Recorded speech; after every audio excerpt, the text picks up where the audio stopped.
6 years na kami ng boyfriend ko at alam kong friends pa rin sila ng ex niyang first girlfriend niya. I know that it's his privacy pero sobrang curious, I open his phone and chinek ko lahat ng social media account niya and even mga messaging app.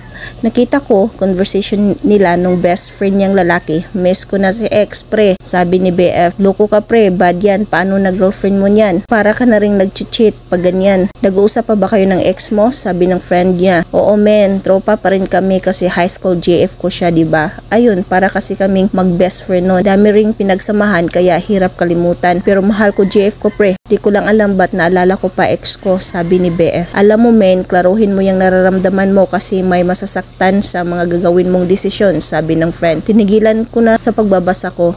Tinry ko hanapin conversation nila nung babae pero deleted. Even sa inbox wala. Nanginginig na ako at di ko na mapigilan. So I message her and ask if nagkakausap niya pa BF ko. Till now, di naman niya dininay. Sabi niya, I don't have to worry daw kasi may BF daw siya. And besides, tropa raw talaga sila. Naniwala ako na I apologize for being too aggressive. She even invited me to have lunch but I refused. Sabi ko, busy ako sa OJT ko. Nalaman yun ng BF ko at nagalit siya sa akin, nakakahiya raw. Kaibigan niya lang naman daw.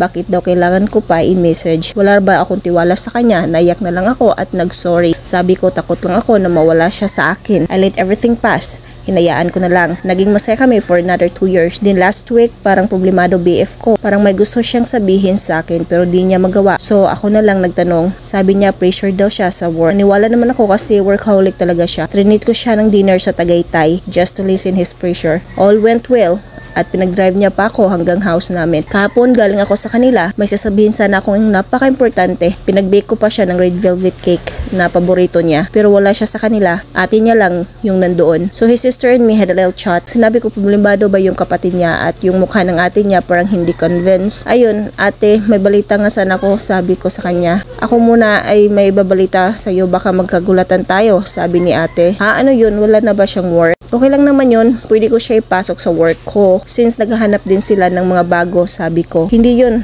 okay work niya, mapopromote na nga raw siya. Buntis kasi yung ex niya, siya raw ang tatay. Wala nga siya now kasi nasa hospital sila. Sinamahan magpa-check up yung girl, sabi ni ate. O ganun, di niya sinabi sa ad ko. Sorry ha, sabi kasi niya ako na raw magsabi sa'yo eh. Ano nga ulit sasabihin mo?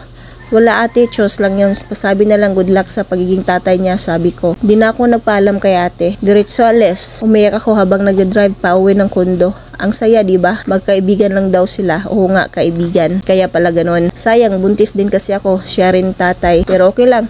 Kaya ko naman to na mag-isa. Kaya sa inyo dyan, anong friends sa Exos, wala kayong maluloko dito. From Cinder T9.